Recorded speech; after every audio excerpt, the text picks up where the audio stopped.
Hello students, आज के इस सेशन में हम सीखेंगे the nature of the solution of the tailor of linear equation and the solution of exercise 3.2। दो चर वाले रैखिक समीकरण युग्म द्वारा प्रदर्शित हल कितने प्रकार के होते हैं, उनकी कितने टाइप्स होते हैं उसके बारे में पढ़ेंगे और एक्सरसाइज 3.2 को हम सॉल्व करेंगे। तो सबसे पहले हमारा टॉपिक है नेचर ऑफ द सॉल्यूशन, यानी कि हलों की प्रकृति। जैसे कि हमें पता है 2x + 3y + 7 = 0, 4x - 9y + 2 = 0 is a pair of linear equation with two variables। ये इक्वेशंस किस नाम से जाने जाते हैं? Pair of linear equation in two variable, दो चर वाले रैखिक समीकरण युग्म। अब इनको सॉल्व किया और सॉल्व करके x और y की जो वैल्यूज आएंगी दैट आर कॉल्ड सॉल्यूशंस, यानी कि हल। इनके जो सॉल्व करने के बाद x और y की जो वैल्यूज आएंगी उनको बोलते हैं सॉल्यूशन ऑफ द इक्वेशन या हल, समीकरण के हल। अब मैं जो आपको सिखाने जा रहा हूं उस टेक्निक की सहायता से हम इन इक्वेशंस को बिना सॉल्व किए इनके जो सॉल्यूशंस हैं, इनके जो हल हैं, उनका नेचर क्या है, उनकी प्रकृति क्या है, इसके बारे में आपको जानकारी प्राप्त हो जाएगी। तो so that the name of the topic is nature of the solution, माने हल की प्रकृति, माने इन इक्वेशंस के जो हल हैं उनका नेचर क्या है। तो इसके लिए सबसे पहले आप इक्वेशन को standard form ax + by + c = 0 से 1 by 1 कंपेयर करेंगे। दोनों इक्वेशन को हमने स्टैंडर्ड फॉर्म से कंपेयर करना है बारी बारी से। तो जब मैं फर्स्ट इक्वेशन को कंपेयर करूंगा तो फ्रॉम इक्वेशन 1, तो जो कोएफिशिएंट है a उसका नाम आ जाएगा a1, उसकी वैल्यू है 2। जो कोएफिशिएंट है b उसका नाम आ जाएगा b1, उसकी वैल्यू है 3। और जो कोएफिशिएंट है c उसका नाम आ जाएगा c1 और उसकी वैल्यू है 7। फ्रॉम इक्वेशन सेकंड, अब इक्वेशन सेकंड को आप कंपेयर कीजिए तो जो कोएफिशिएंट है a उसका नाम आ जाएगा a2, उसकी वैल्यू है 4, b2 -9 and c2 = 2। Only that, केवल हमको इतना ही काम करना है। इसके बाद हम एक कॉन्सेप्ट सीखने जा रहे हैं, उसकी सहायता से हम बता पाएंगे कि इस इक्वेशन के सॉल्यूशन किस टाइप के हैं। तो पहला चरण हमारा पूरा हो गया। आपने पेयर ऑफ इक्वेशन लिखा, स्टैंडर्ड फॉर्म लिखी, इक्वेशन नंबर 1 कंपेयर किया, a1 b1 और c1 की वैल्यूज फाइंड आउट की, इक्वेशन 2 कंपेयर की, a2 b2 और c2 की वैल्यूज फाइंड आउट। ठीक हो गया। इसके बाद हमारे पास तीन टाइप की सिचुएशन आ सकती है। First of all a1/a2 is not equal to b1/b2। सबसे पहले आपने कोएफिशिएंट निकाले। अब a1 और a2 को रेशियो के रूप में लिखा, a1 की जगह में a1 की वैल्यू, a2 की जगह में a2 की वैल्यू, और उस रेशियो को सॉल्व किया। सेकेंडली आपने b1/b2 की वैल्यू निकाली, उसको सॉल्व किया। दोनों आंसर अगर एक जैसे नहीं आएंगे तो उसको लिखेंगे a1/a2 is not equal to b1/b2। जैसे इस एग्जांपल में मैं लिखूं तो a1/a2, a1 की 2, a2 की 4, सॉल्व किया 1/2। देन आफ्टर b1/b2, b1 की वैल्यू आपकी 3 है, b2 की वैल्यू आपकी -9 है, सॉल्व किया आपका -1/3। तो ये रेशियो है जिसका नाम a1/a2 है और जिसकी वैल्यू 1/2 है। ये दूसरा रेशियो है जिसका नाम b1/b2 है और उसकी वैल्यू -1/3 है। आप अलग अलग क्वेश्चंस के लिखेंगे तो ये कॉन्सेप्ट सेम रहेंगे, केवल वैल्यूज चेंज हो जाएंगी। ठीक हो गया। तो आपने रेशियो निकाला a1/a2, उसके बाद रेशियो निकाला b1/b2, फिर आपने वैल्यूज कंपेयर की, ये आंसर है 1/2, ये आंसर है -1/3। तो क्या ये एक जैसे हैं? नहीं। तो मैंने a1/a2 is not equal to b1/b2। तो इसका मतलब है कि इस क्वेश्चन को अगर आप ग्राफिकली ड्रॉ करेंगे, इसका भी आप ग्राफ ड्रॉ करेंगे और इसका भी ग्राफ ड्रॉ करेंगे, तो ये जो ग्राफ्स आएंगे ये इंटरसेक्टिंग लाइंस आएंगी। तो आप लिखेंगे इसके लिए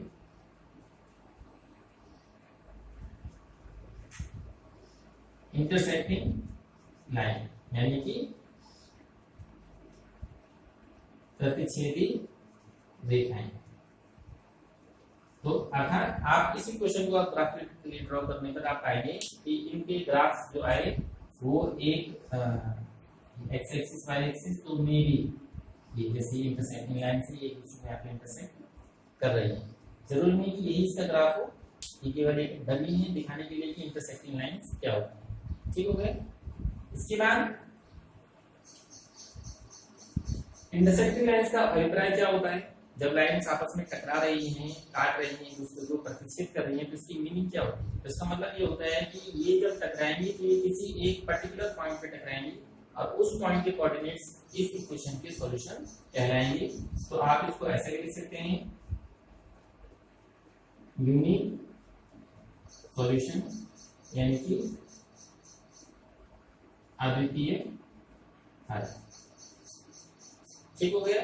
तो हमने इक्वेशन लिखी, कोएफिशिएंट की वैल्यूज लिखी, फर्स्ट रेशियो निकाला a1/b2, सेकंड रेशियो निकाला b1/b2, दोनों की वैल्यूज हमने कंपेयर की, एक जैसे नहीं है, तो इसका मतलब a1/b is not equal to b1/b2, यानी कि जो लाइंस इन दोनों इक्वेशंस के द्वारा जो लाइंस रिप्रेजेंट होंगी, जो स्ट्रेट लाइंस आपको दिखाई देंगी वो इंटरसेक्टिंग लाइंस होंगी। और इसका मतलब होता है कि भाई यूनिक सॉल्यूशन होगा, माने एक पर्टिकुलर स्पेशल कोई फिक्स वैल्यू जैसे 2,4 या 5,6 या 3,-2 व्हाटएवर, तो कोई एक इसका निश्चित रूप से सॉल्यूशन आएगा। ठीक। अब सब क्वेश्चन में हमेशा a1/b2 और b1/b2 एक दूसरे के जैसे नहीं आएंगे ऐसा जरूरी नहीं है। तो let us see the second case. तो if a1/a2 become equals to b1/b2, जैसे कि मैंने क्वेश्चन चेंज किया, क्वेश्चन चेंज करके मैंने लिखा 2x plus 3y is equal to 8, 4x plus 6y is equal to 10। a1 की वैल्यू आपकी 2, b1 की वैल्यू आपकी 3, c1 की वैल्यू इधर आएगा माइनस का हो जाएगा माइनस a2 की वैल्यू आ गई आपकी 4, b2 की वैल्यू आ गई आपकी 6 एंड c2 की वैल्यू अगेन -10। अब आपने रेशियोज कंपेयर किए, तो सबसे पहले मैंने a1/b लिखा, a1/b2 2/4 यानी कि 1/2, b1/b2 लिखा आपने 3/6 और ये भी क्या आ गया 1/2। तो अब जिस इक्वेशंस में दोनों रेशियोज की वैल्यू एक जैसी आ जाएगी, a1/b2 को सॉल्व करके 1/2 आए, b1/b2 को सॉल्व करके भी 1/2 आए। अब आप क्या करेंगे? तो अब आप थर्ड रेशियो निकालेंगे c1/c2। तो c1 कितना है आपका -8, c2 कितना है आपका -1, सॉल्व करके आ गया आपका 4/5। तो हमने क्या ऑब्जर्व किया, a1/a2 और b1/b2 की वैल्यूज तो एक जैसी हैं, लेकिन c1/c2 की वैल्यू 4/5 है जो कि इनकी जैसी नहीं है, so is not equal to c1/c2। तो माने जिन क्वेश्चंस में जो फर्स्ट टू रेशियोज हैं वो एक जैसे आ जाएंगे, लेकिन थर्ड रेशियो उनके जैसा नहीं आएगा, तो इसको आप क्या नाम देंगे? इसको आप बोलेंगे पैरेलल लाइंस, माने समांतर रेखाएं। तो अब आप अगर इसका ग्राफ ड्रॉ करेंगे, आप चेक कर सकते हैं, आपके पास पूरा टाइम है, आप इस इक्वेशन का ग्राफ बनाइए, इसका ग्राफ बनाइए। ग्राफ बनाने के बाद आप देखेंगे दोनों जो लाइंस होंगी वो कैसी होंगी, पैरेलल होंगी, तो पैरेलल है। और इस सिचुएशन में हमको पता है कि पैरेलल लाइंस एक दूसरे को कहीं पर भी नहीं काटती हैं, जैसे कि ये दो पैरेलल लाइंस हैं, इसको अगर मैं नीचे की तरफ बढ़ाता रहूं या ऊपर की तरफ बढ़ाता रहूं तो ये कभी भी एक दूसरे से नहीं टकराएंगे, तो दैट इज नो सॉल्यूशन, तो कोई हल नहीं, अर्थात नो सॉल्यूशंस। तो इस प्रकार के क्वेश्चंस का कोई सॉल्यूशन नहीं है। ठीक हो गया। अब थर्ड टाइप है when a1/a2 again equals to b1/b2 and both ratios also equals to c1/c2, माने तीनों रेशियो इस बात के आगे एक जैसे। आप इक्वेशन ले सकते हैं इसके लिए भी, तो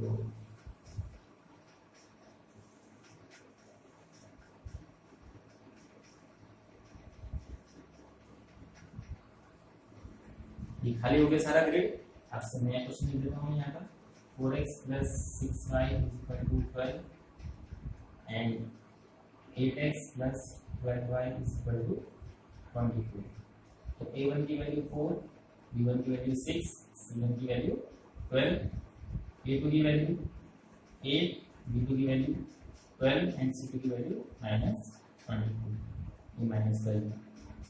a1 अपॉन a2 निकाला आपने 4/8 1/2, b1 upon b2 find out किया आपने 6/12 अगेन 1/2 और c1 अपॉन c2 निकाला -12 अपॉन -24 1/2। आप देख पा रहे हैं कि फर्स्ट रेशियो की वैल्यू 1/2i, सेकंड रेशियो की वैल्यू 1/2i और थर्ड रेशियो की वैल्यू भी 1/2i। तो दैट इज कॉल्ड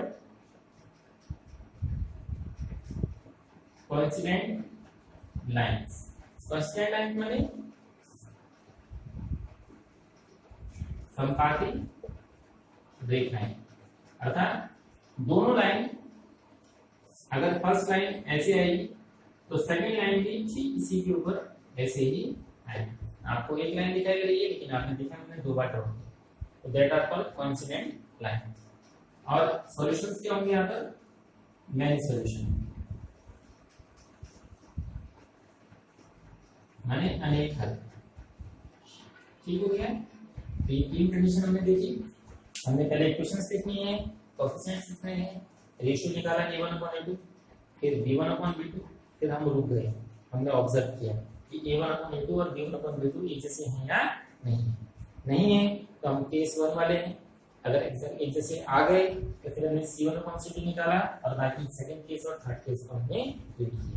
ठीक है, तो इस प्रकार हम comparing the ratios of the coefficient माने गुणांकों के अनुपात की तुलना, ये लोग गुणांक कहलाते हैं और इस घटना को अनुपात बोलते हैं। तो गुणांकों के अनुपात की तुलना, comparing the ratios of the coefficient की सहायता से हम nature of the linear equations, solutions of the linear equation पता कर सकते हैं। अब इस सबको अगर मैं एक साथ लिखना चाहूं तो एक साथ लिखने के लिए मैं लिखूंगा if a1/a2 is not equal to b1/b2, प्रति सीधी रेखाएं और अद्वितीय हल। इंग्लिश में लिखेंगे अगर हम intersecting lines and unique solution। जो सेकंड कंडीशन है if a1/a2 is equal to b1/b2 is not equal to c1/c2, that is समांतर रेखाएं और कोई हल नहीं। इंग्लिश में देखिए हम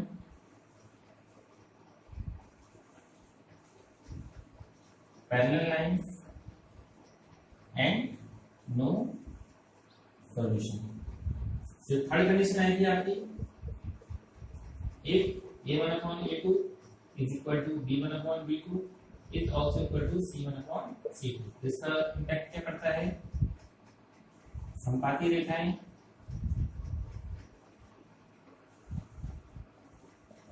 अर्थात अनेक हल। इंग्लिश में लिखे हम कॉन्स्टेंट लाइंस यानी कि मैनी सॉल्यूशन। ठीक हो गया?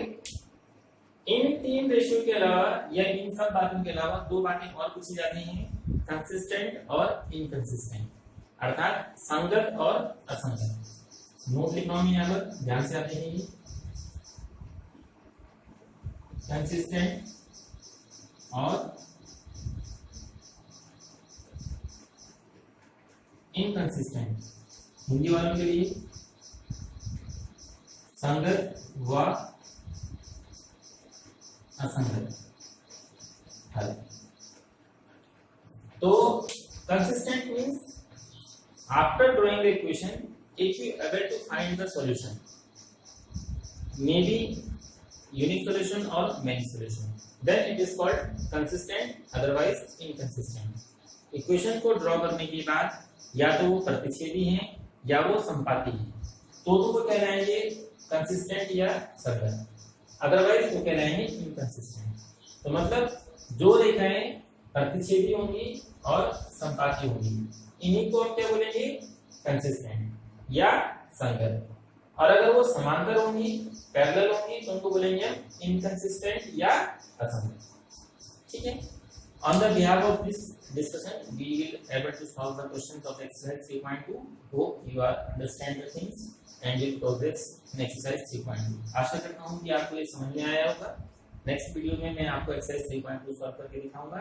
फिलहाल आप इसको रिवाइज कीजिए और इसको अच्छे से लर्न कीजिए। Thank you.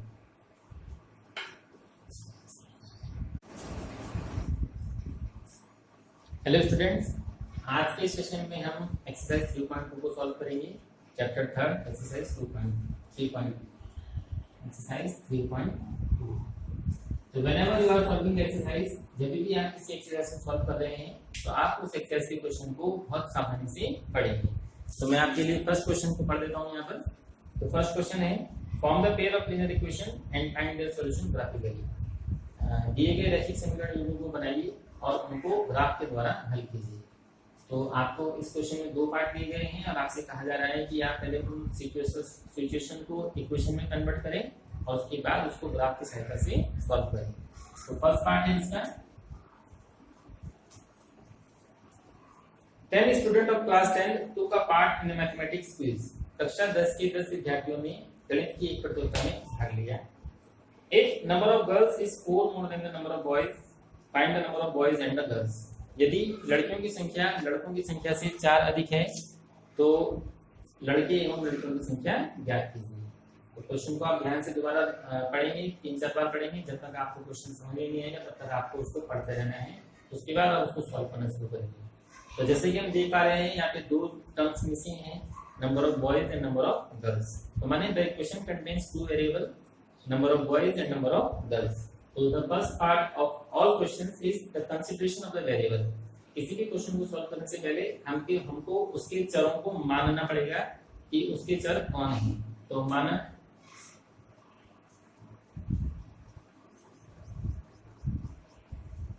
लड़कों की संख्या x और लड़कियों की संख्या y। आप इंग्लिश में लिखना चाह रहे हैं तो let number of boys is equal to x and number of girls is equal to y। ठीक हो गया। तो this step is called consideration of the variable. यानी उस क्वेश्चन में कौन कौन वेरिएबल है उनको कंसीडर करना। तो हमने वेरिएबल कंसीडर कर लिया। अब again read the question and try to the 2 situations which always given in each question of this kind। ये जितने भी क्वेश्चन आएंगे इन एक्सरसाइजेज में, हर क्वेश्चन में 2 सिचुएशन होंगी। आपको ढूंढना है कि वो 2 सिचुएशंस उस क्वेश्चन में कहां छुपी है। तो जैसे कि मैं देख पा रहा हूं इस क्वेश्चन में लिखा हुआ है कक्षा 10 के 10 विद्यार्थी। तो माने there are how many total student in this class, 10। तो इट मींस टोटल स्टूडेंट 10 है। तो टोटल कहां से आएगा, number of girls, number of boys and number of girls. Number of boys x है, नंबर ऑफ गर्ल्स y है, total बच्चे कितने हैं 10। तो आप समझ पा रहे हो कि पहले क्वेश्चन आपको दी गई। तो यू कैन राइट केस 1 या कंडीशन 1 या प्रथम शर्त के अनुसार total student in the class is equal to 10। कक्षा के कुल विद्यार्थी कितने हैं 10। तो कुल कैसे निकलेगा, ऐड कर दीजिए x + y = 10। ये आपकी फर्स्ट इक्वेशन बनेगी। ठीक है। अब दोबारा से पढ़ें क्वेश्चन को। हम वहां पे एक लाइन मिलेगी, number of girls is 4 more than number of boys. लड़कियों की संख्या लड़कों की संख्या से 4 अधिक है। तो वो आपकी सेकंड कंडीशन है। Page 7, number of girls is 4 more than number of boys। Hindi में लिखूं,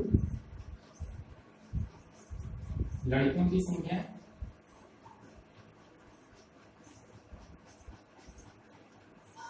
लड़कों से 4 अधिक है। तो लड़कियों की संख्या कौन है? लड़कियों की संख्या है y, लड़कों की संख्या कौन है? x से 4 अधिक है, तो माने x की साइड में आती है 4 प्लस 1। ठीक है, तो ये आपकी सेकंड इक्वेशन है। लेकिन हम समझते हैं कि क्वेश्चन में हमेशा वेरिएबल x वाला वेरिएबल पहले होता है, y वाला वेरिएबल बाद में। तो आप इसको रिलेट कर सकते हैं x minus Y plus 4 is equal to 0, question number 2। तो इस प्रकार से आपको प्रत्येक क्वेश्चन में जितने भी क्वेश्चन इस एक्सरसाइज में आएंगे, अगर वो डायरेक्ट इसमें क्वेश्चन गिवन है तो कोई दिक्कत ही नहीं है। लेकिन अगर वो वर्बल क्वेश्चन है, उसमें एक सिचुएशन आपको बताई गई है, तो आप उस सिचुएशन को बहुत आराम से पढ़ेंगे, उसके वेरिएबल्स को कंसीडर करेंगे, वहाँ पे 2 कंडीशन ढूंढने का प्रयास करेंगे और 2 इक्वेशंस को लिखेंगे। ठीक हो गया?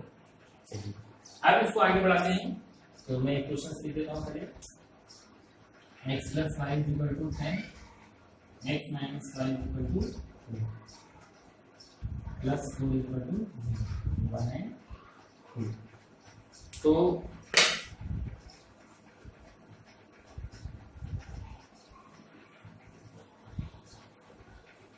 तो अभी हमारा उस क्वेश्चन का आधा काम हो गया है। We have represent the given question into the form of the pair of numeric question. जो दिया गया प्रश्न था, अब वो क्या था हमें मतलब नहीं, हमारे पास एक न्यूमेरिक क्वेश्चंस आ गए हैं, वो हमारा क्वेश्चन है। अब इसको ग्राफिकली सॉल्व करना है। तो ग्राफिकली सॉल्व करने के लिए आपको समझाया गया है अपनी क्लास 9 में क्या है। तो आप इक्वेशन 1 और 2 के सॉल्यूशंस फाइंड करेंगे। तो आप देख सकते हैं title solution of equation 1, x plus y is equal to 10. So add x is equal to 4, 4 plus y is equal to 10, y is equal to 6. Add x is equal to 6, 6 plus y is equal to 10, y is equal to 4. Then draw a table x and y. तो पहले case में x कितना है 4, y कितना है 6। दूसरे case में x कितना है 6, y कितना है 4। आप कुछ भी वैल्यूज ले सकते हैं। आप इसको जितना शॉर्टकट में करना चाहें उतना शॉर्टकट में कर सकते हैं। हमको सॉल्यूशन ऑफ द इक्वेशन बनाना है और ये ग्रेड हमको बनाना है। ठीक है, ठीक इस तरह से सॉल्यूशन ऑफ इक्वेशन सेकंड, तो उसके लिए लिखा मैंने x minus Y plus 4 is equal to 0, x is equal to 0 के साथ तो y की वैल्यू आ गई आपकी 0 minus Y plus 4 is equal to 0 minus Y is equal to minus 4, तो y इज इक्वल टू आ गया आपका 4। y की वैल्यू 0 रख दीजिए इस बार। x minus 0 plus 4 is equal to 0, x is equal to minus 4। अब फिर से ग्राफ बना दीजिए, टेबल बना दीजिए, सॉरी। x कितना है 0, y कितना है 4, x y कितना है 0 और x कितना है minus 2। Without any confusion you can write any values, but always take a point in your mind that these values not too large, not too small. आप बहुत बड़ी वैल्यू नहीं रखेंगे, नहीं तो आपको ग्राफ पे ड्रॉ करने में परेशानी हो सकती है। ठीक है, इसके बाद हमने ग्राफ ड्रॉ करना है। तो ग्राफ ड्रॉ करना आपको आता है, आपको सिखाया है। सबसे पहले आप कोऑर्डिनेट एक्सिस ड्रॉ करेंगे। You can also take the help of the graph paper. तो हमने ये एक्सिस ड्रॉ किया, फिर ये इंटरसेक्शन करता हुआ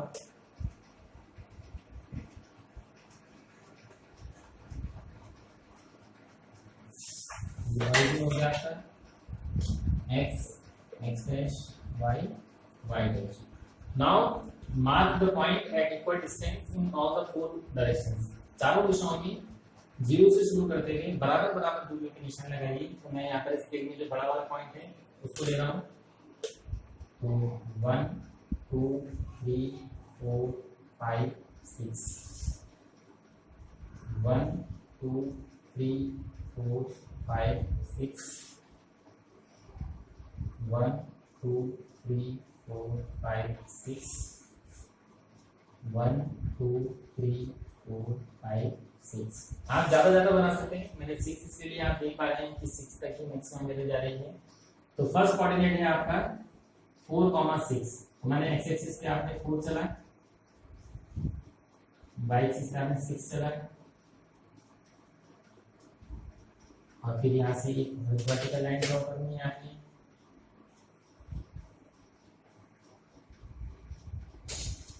फिर यहाँ से हॉरिजॉन्टल लाइन ड्रॉ करनी है, ये जहाँ पे टकराते हैं वो हो गया ए, आप यहाँ पे लिख सकते हैं ए, 4,6। अब इसका जो सेकंड कोऑर्डिनेट है बी 6,4, एक्स एक्सिस पे 6 आ गया आपका, अब वाई एक्सिस पे 4 आ गया आपका, तो 6 वाले से आपने ऊपर ड्रॉ किया,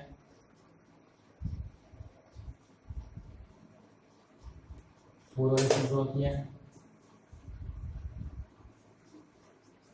तो यहाँ क्या आ गया डी पॉइंट, जिसकी कोऑर्डिनेट है 6,4।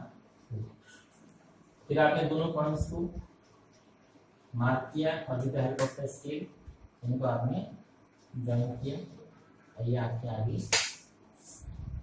First equation. By follow the same on the process we will draw the second equation. इसी प्रकार से आपको दूसरी इक्वेशन ड्रॉ करनी है, इसका कोऑर्डिनेट है सी लीजिए 0,4, तो 0,4 ये सी हो गया, माइनस 4,0 1 1 2 3 4 -4, 0 तो ये रहेगा, तो ये डी हो गया, ठीक है। अब आपने इन दोनों को ज्वाइन किया,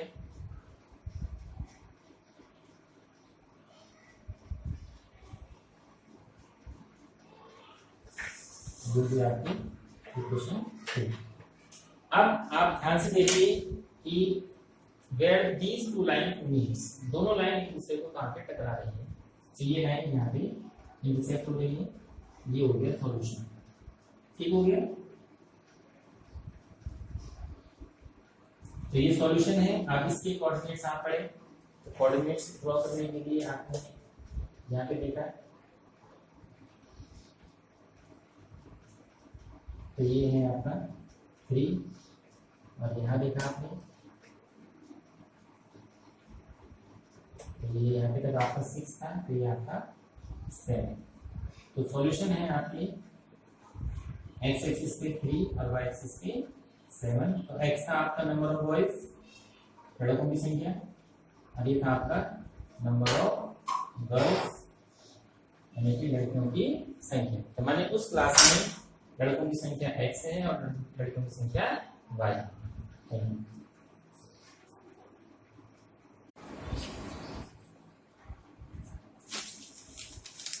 अब आपका क्वेश्चन सेकंड है, एक्सरसाइज 2.2 का।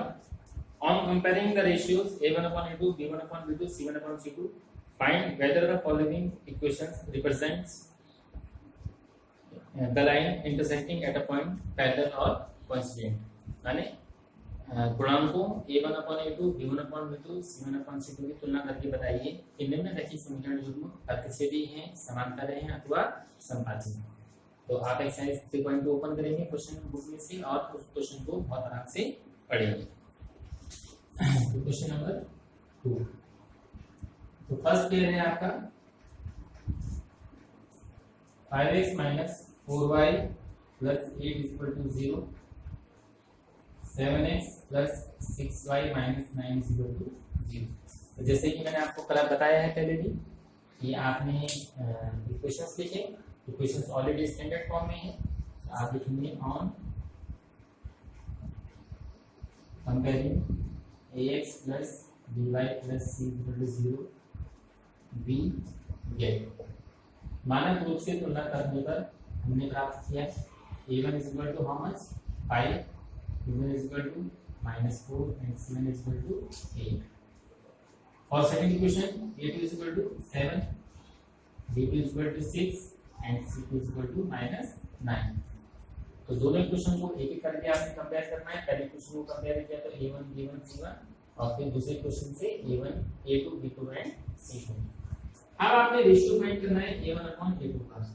a1 है आपका 5 और a2 है आपका 7, तो 5/7। जैसे आप देख पा रहे हैं कि आगे नहीं कटेगा, तो ये स्थिर 5/7। दूसरा रेशियो निकालेंगे आप b1/b2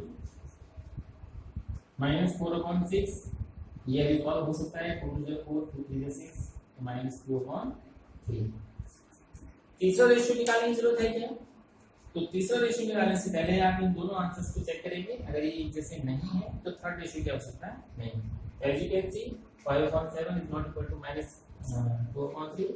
so you will write hence 5/7 is not equal to -2/3।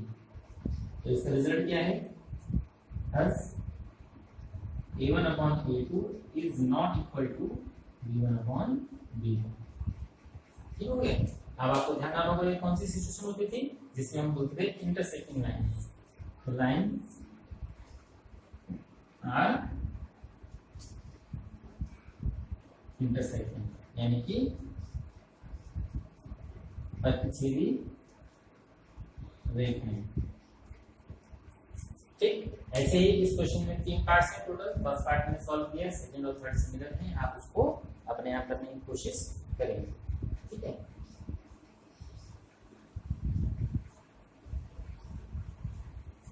Third question आपका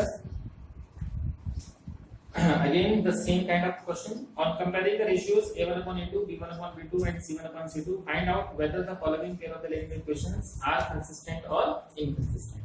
तो इस बार आपने फिर से वही रेशियो कंपेयर करना है। मैंने रेशियोज को कंपेयर करके बताइए कि दिए गए रैखिक समीकरण युग्म संगत हैं या असंगत। आपको तो लास्ट में बताया ना संगत और असंगत क्या होता है। क्वेश्चन नंबर 3, तो फर्स्ट पार्ट है इसका 3x + 2y = 5 और 2x - 3y = 7। Question number 1, question number 2। और आपको इन इक्वेशंस के बारे में बताना है कंसिस्टेंट और इनकंसिस्टेंट, संगत या असंगत। उसी प्रकार से इस बार में लिखते हैं मानक रूप ax + by + c से तुलना करने पर a1 आ गया आपका 3, b1 आ गया आपका 2, c1 हो गया आपका -5, a2 है 2, b2 है -3 और c2 है आपका -7। आप समझ पा रहे होंगे कि -5 क्यों आया? स्टैंडर्ड फॉर्म में c 0 के इधर है और यहाँ पर जो कांस्टेंट टर्म है वो इक्वल टू के उस तरफ है, तो उसको मैं एलएचएस में लाऊंगा तो -5 हो जाएगा, सो दैट -5 है -7। अब वैसे ही रेशियो निकालिए a1/a2 3/2, ये लीस्ट टर्म्स में है, ये आगे सॉल्व नहीं होगा। b1/b2 निकालिए 2/-3, ये भी लीस्ट टर्म है, ये भी सॉल्व नहीं होगा। जैसे हम देख पा रहे हैं दोनों रेशियोज, इसका आंसर आया 3/2, इसका आंसर आया 2/3, ये दोनों आंसर एक जैसे नहीं है, तो c और c1/c2 लाने की आवश्यकता नहीं है। ठीक है, तो हर hence 3/2 is not equal to 4/-3, thus a1/a2 is not equal to b1/b2। तो ये इंटरसेक्टिंग लाइन से इनको बोला गया था कंसिस्टेंट, आपको ध्यान आ रहा होगा, यानी कि संगत। तो दिए गए समीकरण युग्म संगत है। ठीक हो गया। इसी में एक पार्ट और है, उसको भी मैं आपके लिए सॉल्व कर देता हूं।